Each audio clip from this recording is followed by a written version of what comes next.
Olá, meu povo, e pode estar de volta.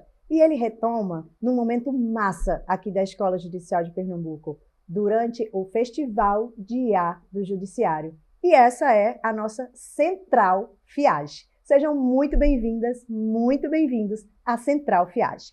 Durante 2 dias, nós temos representantes de todo o Brasil. Eu disse todo o Brasil, e isso não é forma de falar. Todos os estados do nosso Brasil estão representados aqui na Escola Judicial de Pernambuco durante esses 2 dias. É a verdadeira representação do judiciário brasileiro. E nesses 2 dias nós vamos ter palestras, oficinas, apresentação de cases e um monte de coisa legal. E é claro que a Central FIAGE não ia deixar isso passar. Hoje, na mesa colorida, a gente recebe Ana Flávia Ribeiro, que é consultora, filósofa, professora, mestranda em IA e Cognição pela PUC de São Paulo, diretora da pós-graduação da SPTech School e pesquisadora de Web3, IA e Ética. Seja muito bem-vinda, Ana Flávia. Como é que é chique, né? Mas qual é a vontade de dizer, oi, gente, eu sou a Ana Flávia, deixa eu falar. Deixa eu te falar. Deixa eu falar. Obrigada pelo convite. Imagina, um prazer receber você aqui. E desde já agradecer também, que eu sei que você teve que abrir uma brechinha aí na sua programação para vir atender o nosso pedido. Também conosco aqui na mesa colorida, nosso amigo antigo, JP Malara. Ele que é fundador e CEO da New School, uma organização voltada à educação digital e inclusão produtiva de jovens em situação de vulnerabilidade social. JP? Salve, salve família! Muito obrigado pelo convite, prazer estar aqui com você, mãe. Nossa. E com a família da SMAP. Prazer pra gente. JP já é nosso conhecido antigo, inclusive depois a gente vai conversar sobre o boizinho de respeito. Isso é um outro assunto, mas a gente conversa em outro episódio. Combinado? Meus amores, vocês estão aqui para abrir a Central FIAGE. E o eixo sobre o qual vamos conversar é IA para quê? IA para quem? Quando nós falamos em inteligência artificial, a gente, em geral, pensa em máquina, né? Mas você, Ana Flávia, especificamente, costuma abordar o tema pela filosofia e pela ética. Explica pra gente, sob essa ótica, o que é a IA? Eita, era mais fácil não foi? Era mais fácil ter me perguntado, define vida junto, né, por tabela. Então pronto, fechou, João Paulo. Bom, vamos lá, gente. Há várias definições de inteligência artificial possível. Aquela que é hoje mais comumente aceita é a capacidade que uma estrutura de silício, uma estrutura de não carne, não biológica, tem de emular através de linguagens e ações no mundo, a atuação do ser humano. Então, assim, a gente acha que, ou costuma esquecer, que, na verdade, os primeiros estudos de inteligência artificial, lá atrás, a gente está falando do século passado, eles tinham a premissa de que precisava-se, que a ciência precisava emular em um ambiente externo ao cérebro humano a maneira como qual o próprio cérebro humano funcionava no encadeamento de informações, entrada de informações, processamento daquelas informações na nossa caixa craniana e a saída no mundo. A saída no mundo, seja através da linguagem, seja através de uma ação. Porque é isso que o ser humano faz, né? A gente capta informações do ambiente, processa essas informações que entram no nosso corpo de N maneiras através da nossa central, que é o cérebro, e a gente devolve isso para o mundo em uma ação. Essa ação pode ser uma ação de fala, essa ação pode ser uma ação, movimentar alguma coisa. Então, a inteligência artificial orquestrada originalmente era tentar fazer devices e aparatos no ambiente externo, algo que simulasse o funcionamento do cérebro humano, como sendo a fonte processadora de informações mais pura que a gente conhecia. Então, vamos trabalhar a inteligência artificial dentro desse conceito. É a emulação da capacidade do ser humano de fazer isso.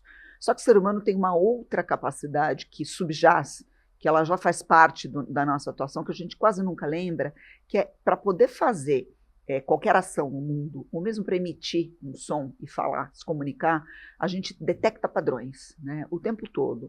Então, o simples fato de você entrar por uma porta, dar a volta numa mesa, não atropelar nada no meio do caminho e sentar, significa que você varreu aquele ambiente, mapeou aquele ambiente, entendeu o padrão e a disposição das coisas e sabe como se mover e estar naquele mundo. Então, uma outra vertente da inteligência artificial aplicada é essa capacidade que a gente tem de detectar padrões no mundo e incorporar isso dentro da máquina de uma maneira exponencial, brutal, fazendo com que ela detecte e opere padrões que muitas vezes nós não temos uma capacidade física de perceber. Posto isso, e aí vamos entrar dentro da sua pergunta. A definição de ética, ela varia, tá? Eu gosto, filosoficamente, inclusive, tá? Mas a ética é uma maneira do ser humano definir um conjunto de ações e de modelos de estar no mundo que, preferentemente, advogam uma série de virtudes nesse processo. Então, preocupações como o bem, preocupações como um acordo, preocupações como o belo não no sentido estético, mas o belo como bem-estar no mundo, normalmente drivam essas discussões sobre ética, diferente da moral, porque a moral é um conjunto de regras que uma sociedade arbitra naquele determinado momento histórico para dizer, olha, isso é legal, isso não é. Tá? A ética fala o que é legal e o que se deve e o que não se deve fazer, e a moral é o que se deve fazer em matéria de regras e naquele momento para você poder chegar a atender essa ética comum. Problema, nós vivemos em uma sociedade onde você tem alguns padrões éticos simultâneos concorrendo e várias morais simultâneas concorrendo, porque nós não somos uma sociedade, somos várias. Então, um grande desafio, eu acho, que da IA hoje, quando a gente cobra, né, que a IA seja orquestrada, que ela haja segundo uma maneira ética, visando o bem comum, é que primeiro a gente precisa definir o que é bem comum, né? Para depois dizer para a coitada o que ela precisa fazer. Então, a discussão está pegando fogo, para o jurídico isso é especialmente importante, porque é a respeito disso, né? Nós, como sociedade, temos alguns padrões muito abstratos e largos, que acomodam quase qualquer coisa, que falam de dignidade, de bem comum, do que é o correto e do que não é. Mas para operar dentro do mundo, você precisa tomar uma intencionalidade de decisão. E é aí que o bicho pega. E a gente está nesse processo. Então, quando a gente fala de IA, quando a gente fala de uma adoção ética de IA, de algoritmos éticos, na IA, na verdade, a gente tem que dar 2 passos atrás e falar, peraí, mas de que ética a gente está falando? Né? Vamos começar por aí? Vamos. Tá bom assim? Foi um bom começo, foi. Vai lá, JP. JP, deixa eu te falar, vou até dar uma direcionada aqui. Você trabalha diretamente com formação de jovens, né? Então, assim, como é que a IA ela está mudando as expectativas dessa geração em relação ao futuro e também ao mercado de trabalho, especificamente? O que é que eu penso? A IA hoje está democratizando oportunidades ou a gente pode admitir que estão sendo ampliadas desigualdades? Como é que você vê isso? Nossa, e eu achava que a minha pergunta era complicada. Mônica, eu vou pedir para você responder o final da sua pergunta, porque são 2 perguntas. Para mim, de novo. A segunda você acha que na prática a IA está democratizando as oportunidades ou está ampliando as desigualdades? Eu acho que as 2 respostas são verdadeiras. Ela está, de alguma forma, democratizando, principalmente a informação, porque qualquer pessoa hoje consegue chegar lá e fazer qualquer pergunta que ela vai te responder. E eu acho que isso, por um bom tempo, era limitado mais aos intelectuais ou quem tinha acesso a uma boa qualidade de educação. E aí, de alguma forma, ela te traz isso. Claro, existe uma série de senões, filtros né? que precisam ser feitos para ver se ela está fazendo a coisa certa ou não, porque ela também é maleável. Mas ela sim te possibilita acessar informações e talvez oportunidades também. E ela também está, com certeza, ainda não, mas em um futuro breve, ampliando drasticamente a desigualdade. Por que você acha isso? Eu acho isso porque, por uma série de fatores, mas vai ficar muito longa a minha resposta. A gente tem tempo, relaxa. Mas eu acho que, resumindo assim,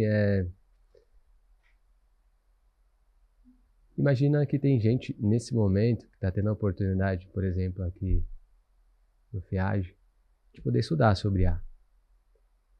Tem outras pessoas que estão gastando esse tempo trabalhando. Eles não vão ter essa oportunidade de se aprofundar, de se especializar. Tem muitas pessoas que estão criando empresas, que tem até um nome, não é mais unicórnio. Empresa de uma única pessoa que vale $1 bilhão. E as pessoas que dependem de um salário, que muitas vezes vão ficar assim, esse emprego dessa empresa, que hoje não precisa mais desses funcionários.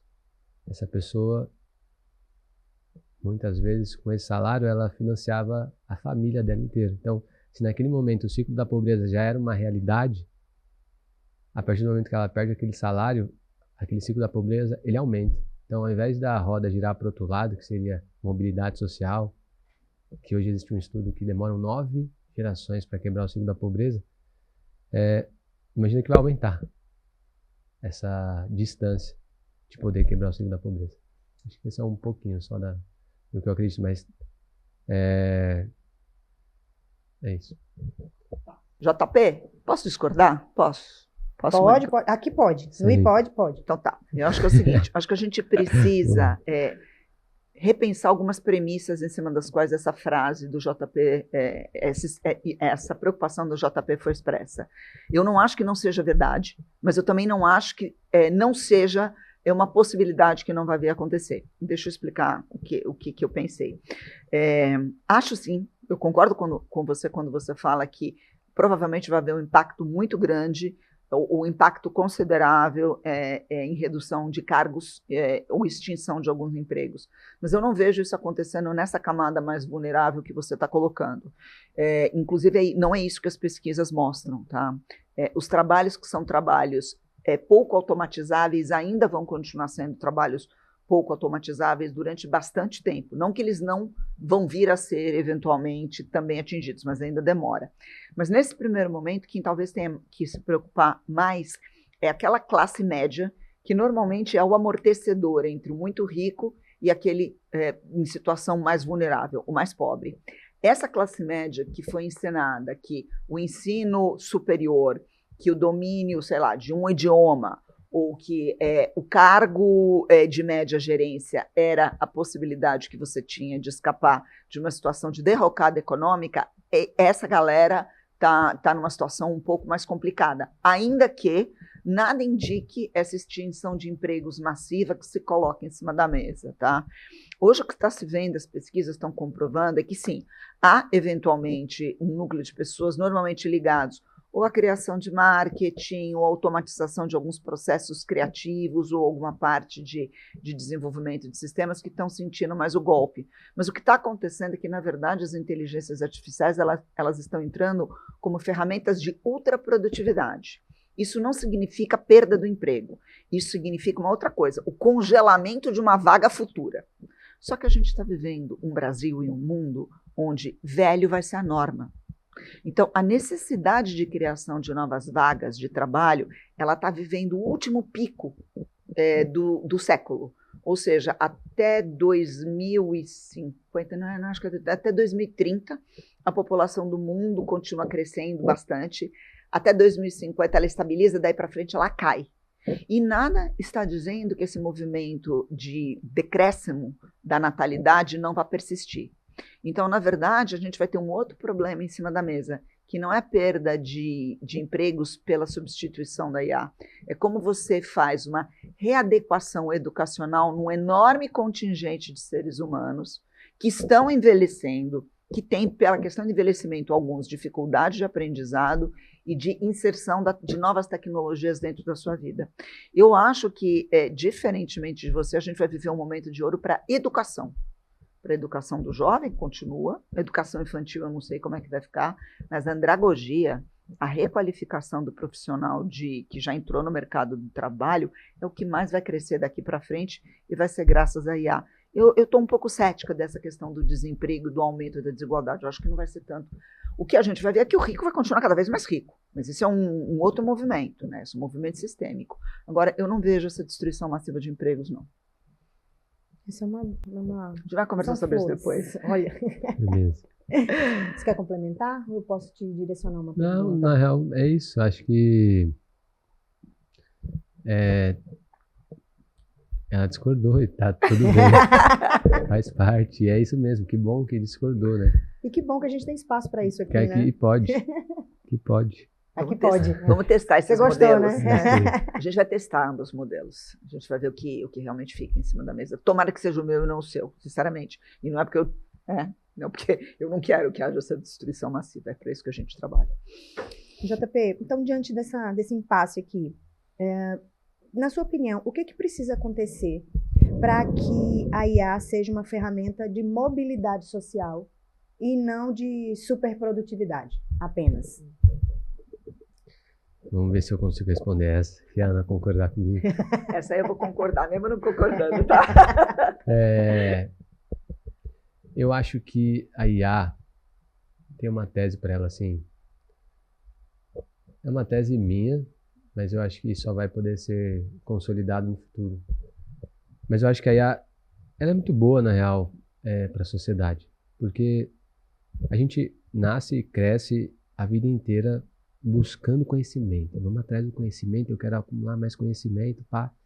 E aí você pega as pessoas mais intelectuais, com um monte de certificados e formações, e, mano, ela não consegue ralar com a IA. A IA tem acesso a bilhões de informação em vários idiomas, e aquela pessoa está limitada à capacidade humana. Só que a IA também não tem completude, tem muitas coisas que vai ser humano-humano. Mas no quesito informação, impossível esse adulto humano conseguir se equiparar a uma IA. Mas aí qual que é a vantagem? Por isso que eu acho que é bom. Porque vai sobrar tempo para essa pessoa que muitas vezes ela está em posições de liderança e de influência na sociedade, para ela olhar para dentro. Então imagina que a IA vai fazer o papel daquele tempo todo que ela dedicava em informação e produção, e aí a IA vai fazer todas essas paradas agora, mano. Os caras vão trabalhar, pá. E ele vai estar lá de boa, vai sobrar um monte de tempo. E agora, o que eu vou fazer com esse tempo? Ele vai ficar meio desconfortável, porque ele tá acostumado, todo atarefado. Puta, agora eu vou ter que olhar pra dentro. Vou ter que olhar pra mim. Eu vou ter que ver se eu tô feliz, se eu tô fazendo coisas boas, se eu tô me cuidando, se eu tô tomando muito remédio, se eu não tô tomando muito remédio. Enfim, ele vai começar a olhar pra ele, e automaticamente ao olhar pra ele, Renan e Dante, que vão ser palestrantes aí amanhã, fala uma frase que eu gosto muito, que é: a qualidade da intervenção depende da qualidade interna do interventor. E muitas pessoas passam a vida inteira cuidando só do externo e deixa de olhar para o interno. Então, a velocidade da IA nesse lugar de ganhar esse tempo para esse alto escalão é uma chance desse alto escalão se reinventar e de alguma forma tomar decisões que sejam mais humanas e possam influenciar uma mobilidade social. Vai ter como discordar Não. dessa vez? Ana, a gente estava falando aqui dessa questão da ética, né? Na sua opinião, como é que a gente pode evitar que decisões importantes sobre pessoas sejam influenciadas por sistemas opacos, posso dizer assim, ou pouco transparentes? Tá, a sua pergunta é como é que a gente pode evitar que os sistemas opacos influenciem as pessoas? Isso, nas decisões sobre... isso mesmo. É a resposta política ou é a resposta verdadeira que você quer? Escolhe aí a que você quer. Não pode. A gente não pode evitar. A gente não pode. Na verdade, não existe transparência total em absolutamente nada, nem em ser humano, que dirá em máquina. Aliás, é bom que, por exemplo, em relação aos seres humanos, não haja transparência total. Nelson Rodrigues dizia uma coisa que parece meio chocante, mas se você escavar no fundo, ele tem razão. Ele dizia: mintam pelo amor de Deus, mintam por misericórdia, porque nós não conseguimos suportar o excesso da verdade, porque ela destrói alguns consensos. Tá? A gente precisa, sim, em alguns pontos da opacidade, que alguns podem dizer que quando é excessiva ou mal intencionada vira mentira, que é o ocultamento necessário, mas uma parte oculta das nossas razões, das nossas motivações e dos nossos porquês, ele é necessário para o bem conviver social. Se a gente não consegue exercer... Isso aqui é ver um exemplo maior da desgraça, que é a transparência absoluta? Redes sociais. Abre qualquer thread de comentários, onde qualquer um pode colocar exatamente o que lhe pareça, né, transparentemente que lhe pareça correto de se colocar, para ver o mar de desgraça que é. Né? Por quê? Porque o excesso de transparência, quando ele não é temperado pela civilidade e pelo contato entre as pessoas, que é o que te faz preservar as relações sociais, muitas vezes através de omissões e ocultações, você desmonta o tecido social. Então, assim, não vai existir nenhuma maneira de você impedir que os sistemas também sejam opacos. Isso é diferente de você procurar explicabilidade. Em inteligência artificial, você tem um conceito que é a explicabilidade. É você abrir em algumas diretrizes o como a máquina chegou até aquela decisão. Então, a explicabilidade, ela é uma parte do desenho de qualquer software, de qualquer algoritmo de inteligência artificial. No caminho. Só que tem um problema. Exatamente como o cérebro humano, quanto mais potente a máquina e melhor performance, mais dificuldade eu tenho de conseguir fazer o rastreio da explicação de como é que a gente chegou até aquele processo. Então, quando uma pessoa é muito inteligente, ela toma uma decisão e você fica olhando e fala, nossa, não acompanhei. Né? Como é que chegou nisso? Se aquela pessoa parar a refletir, ela provavelmente vai conseguir fazer o passo a passo e explicar para você como é que ela chegou nesse processo de decisão. A gente está querendo que a máquina chegue, que o algoritmo chegue nisso daqui. Mas quanto melhor em inferências, melhor em processamento, quanto mais potente a máquina, mais vedado é o índice de explicabilidade dela. Então, as duas coisas é como liberdade e segurança. Você não consegue ter as duas coisas ao mesmo tempo. Você consegue ter um pouco de liberdade, um pouco de segurança. Às vezes, você consegue sacrificar a segurança em prol da liberdade. Às vezes, você consegue sacrificar a liberdade em prol da segurança. Nesse sentido, é água e óleo. Se eu fosse chamada, que é o que eu faço muitas vezes, né, a ter um olhar de AI ethics em cima de um sistema específico, eu me perguntaria qual é o limite mínimo e qual é o limite ótimo do que eu posso suportar de não explicação em cima daquela decisão. Porque o sistema já vem, né? Ele já vem pré-configurado, assim. A gente já tem uma parte do nosso processo de tomada de decisão, nisso que a gente chama de arquitetura distribuída de tomada de decisão. Nós já interfaceamos constantemente com sistemas, score de banco, seguros, né? Quando você vai fazer o seguro do carro, não é um ser humano que está lá fazendo o cálculo se o JP ou se a Mônica são bons ou maus condutores. Não, já vem pronto isso, né? E se você pedir para o corretor ou para a pessoa que dá o aval final na escoragem explicar, muito provavelmente ela não vai conseguir. Então, é vedado, é complexo, quanto mais variáveis entram dentro do processo, mais complexo fica, e a gente vai ter que pedir que a própria máquina faça isso, porque nós não vamos conseguir. Fiquei tensa agora. A gente tem que aprender a conviver com isso. Fiquei tensa. Eu fiquei aqui pensando assim, então, como é que a gente equilibra inovação, eficiência e responsabilidade ética? Olha, JP, tô quer doida, começar? né? Primeiras damas. Muito obrigado. Como é que a gente equilibra inovação? Eficiência e responsabilidade ética. A inovação, eu acho que ela pode ser dividida em duas etapas. Pensar nunca pode ser proibido. Né? Com isso eu quero dizer o seguinte: nenhuma inovação, enquanto ideia, deveria ser impedida de vir à luz do dia, mesmo aquelas que são absolutamente horrorosas, difíceis e que não deveriam ser executadas nunca. Porque justamente quando essas ideias, essas inovações, que são inovações horrorosas, vêm à tona, é que a gente consegue parar e falar, opa, temos um problema aqui em cima da mesa. Charlie, vamos nos reunir aqui e ver como é que a gente resolve esse futuro babado, né? Na medida do que a gente enxerga esse futuro babado. Então, o momento A da inovação deixa a inovação vir, ao menos como ideia, né? Não como fato concretado. A ideia, ela normalmente provoca a inovação que é mais difícil de ser catalogada é aquela que traz eficiência, mas que você efetivamente não consegue entender se os desdobramentos futuros vão ser potencialmente bons ou danosos. Então, vamos dar um exemplo concreto. Leitura biométrica de crianças em sala de aula, que foi recentemente proibido, né? Se reafirmou a proibição disso, versus leitura de possíveis danos ou de marcadores de depressão, bullying e mutilação expressos em redação de adolescentes e de jovens.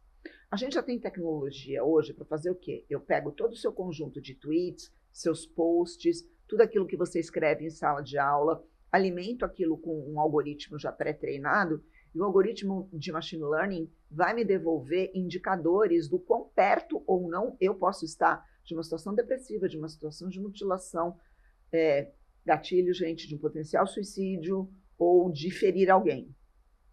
A pergunta é, a inovação ela está aí, tá? Alguém pensou.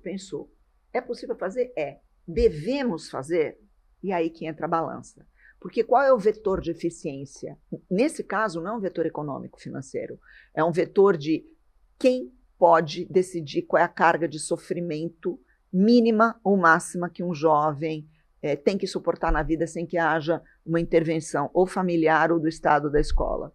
E o que vale mais? A intimidade daquele adolescente, o fato dele não querer que a sua intimidade seja vedada, violada, ou o bem-estar psíquico dele. Ou pior ainda, se os indicadores e marcadores são de que aquele jovem pode vir a ferir alguém. Quem que faz essas escolhas? Então, essa sua pergunta é impossível de responder. Ela é impossível, porque, primeiro, que é caso a caso. Segundo, a inovação ela anda mais rápido do que qualquer capacidade nossa hoje de nomear esses problemas. Então, muito provavelmente o que vai acontecer é que a inovação vai continuar sendo medida 100% pela eficiência. E a justiça e o cidadão vão continuar fazendo o quê? Mitigação de danos, como sempre foi. Só que agora numa escala exponencial. Deu para entender? Eu sigo assustada. Não, eu acho que assim, a gente precisa ser maduro para esse tipo de coisa, né? A gente precisa parar de vender tecnologia como sendo algo que vá necessariamente só melhorar as nossas vidas. Tecnologia nunca foi neutra, nunca. Por design ela não é neutra, porque o ser humano não é neutro, tecnologia é uma extensão do ser humano, então não tem como haver neutralidade na tecnologia. A gente tem que sempre fazer o que a gente sempre fez, engenharia reversa das consequências. A questão é que agora a gente vive um momento onde isso se acelerou muito. Então nós estamos batendo na velocidade do algoritmo, Mônica. Aí é que é complicado, né? Quando era o algoritmo batendo na velocidade do humano, ok, ainda dava, só que agora a equação inverteu. A gente vai continuar correndo atrás dos prejuízos pelo menos uma temporada. Até encontrar uma outra maneira. JP, deixa eu te falar. Deixa eu te falar, JP. Como é que você acha que é possível a gente preparar os cidadãos de forma consciente com serviços públicos cada vez mais digitais? Né? Porque, assim, a digitalização da prestação de serviço ela é uma realidade. Né? E como é que isso chega, como é que isso bate nesse pessoal que você conhece tão bem, nessa situação que já foi sua, inclusive, né? Você viveu na periferia de São Paulo, enfim. Conta pra gente como é que você acha que a prestação de serviço chega para esse pessoal. E como é que a gente soluciona esse problema? Boa. Eu acho que a primeira coisa sempre vai ser a comunicação, porque não importa o que faz aqui, porque a comunicação é o que a pessoa entende. Então você pode falar um monte de coisa aqui, mas se não está chegando do outro lado, não vai adiantar nada. Então a primeira é a facilitação de se comunicar com esse público que não vivencia ou está familiarizado com o idioma que muitas vezes é utilizado nesses ambientes, que é mais puxado para o juridiquês, vamos dizer assim. Mas a gente está brigando com isso, viu? Linguagem simples está aí. Super, inclusive e eu estou sou acompanhando as redes sociais. Na educação também está pegando, né? Meu marido trabalha na Secretaria de Educação de São Paulo. Linguagem simples é o topo das conversas. Não é isso, é facilitar esse rapport que precisa ser criado, mano. Quanto mais simples, melhor. Mais compreensível. E eu tô acompanhando as redes sociais da SMAP e tá, sim, se aproximando cada vez mais da população. Muito legal, parabéns. Obrigada. A gente trabalha duro. Eu acho que esse é um ponto muito importante. Se a gente tiver que resumir, eu acho que é a comunicação. A tradução da comunicação.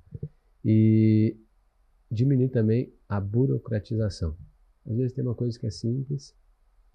E aí, pode ser simples, Pode né? ser simples, exato. E aí, vamos supor, mano, vai lá e coloca um chatbot para responder. E aí a pessoa não consegue falar. E às vezes aquilo lá demora mais do que se ela tivesse que apertar 2 botões. E, sabe, tem coisas que... É isso, diminuir a burocracia ajuda bastante. Eu sei que existe uma série de fatores, principalmente quando a gente está falando de justiça, que não dá para, faz aqui de qualquer jeito.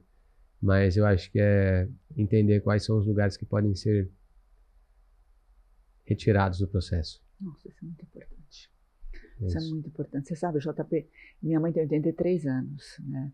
E eu vejo o quanto a minha mãe, a geração dela, né, pessoas, mais de 70, vamos colocar 70, 75 para cima, estão sendo cada vez mais alijadas da vida pública, dos espaços públicos digitais, pela complexidade e pela complexificação que o design de experiências virtuais traz para elas. Minha mãe, por exemplo, não consegue mexer com Pix. Minha mãe, outro dia, ela bateu o carro, 83 anos dirigindo, né? Se espantar que tenha batido o carro, mas ok, foi uma batida pequenininha, né? Minha mãe não conseguiu fazer um boletim eletrônico, um boletim de ocorrência eletrônico. Não consegue fazer o boletim de ocorrência eletrônico. Eu, que sou rata velha, apanhei do sistema para poder fazer o boletim de ocorrência eletrônico.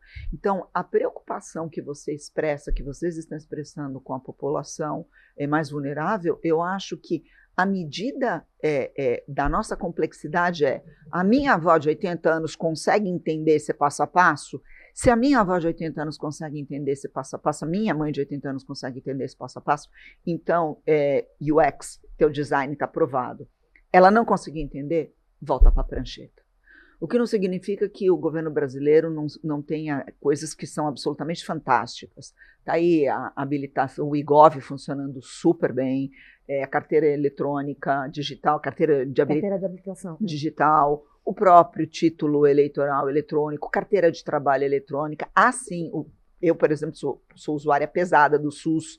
Eu acho que os sistemas do SUS, quando os que já estão digitalizados, estão funcionando super bem. Aqui a gente não pode esquecer que o Estado brasileiro é um monstro, né?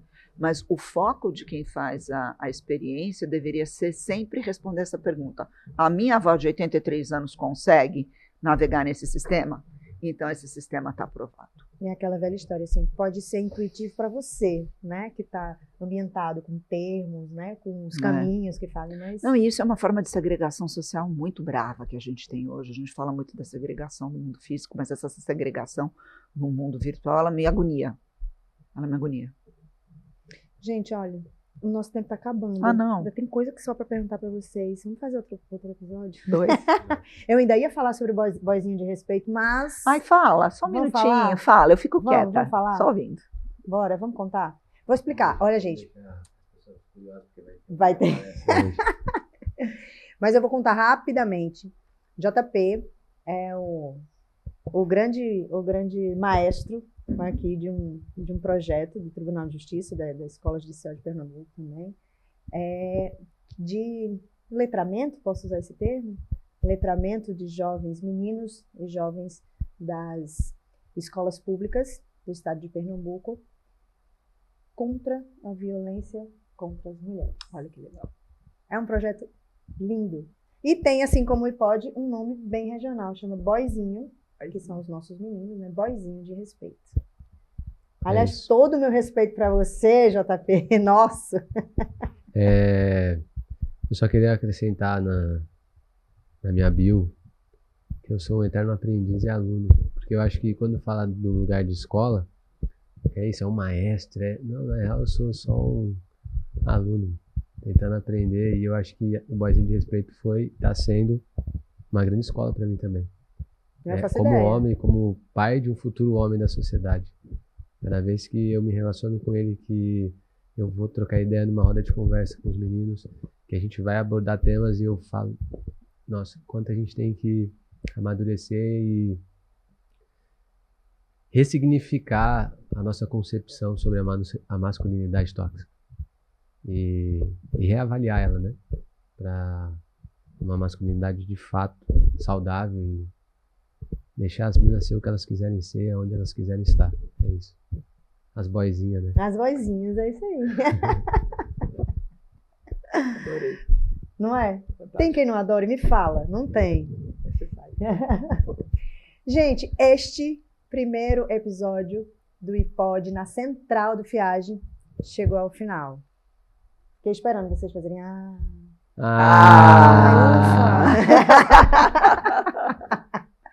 Mas mesmo, de coração, né? Ou Olha, pode ser Então, não, vai ser aí não. Gente, olha, eu queria agradecer muitíssimo, muitíssimo mesmo. Eu tinha falado para vocês aqui, né, nos bastidores que o slogan do iPod é um papo bom e útil. E eu não tenho dúvida nenhuma de que a gente conseguiu, com louvor, fazer deste episódio um papo muito bom e extremamente útil. Olha, um abraço de verdade para vocês. Muito obrigada. A gente, inclusive, vai ter que correr agora, né, para seguir com a programação.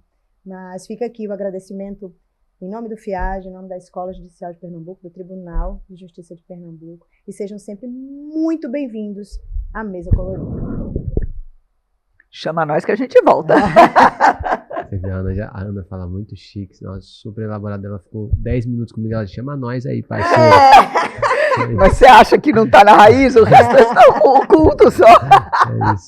Foi um prazer, Mônica. Obrigado, Ana. Da hora de dividir a mesa com você aqui, tá bom? Prazer é todo meu. Obrigado, Parabéns pelo família, projeto.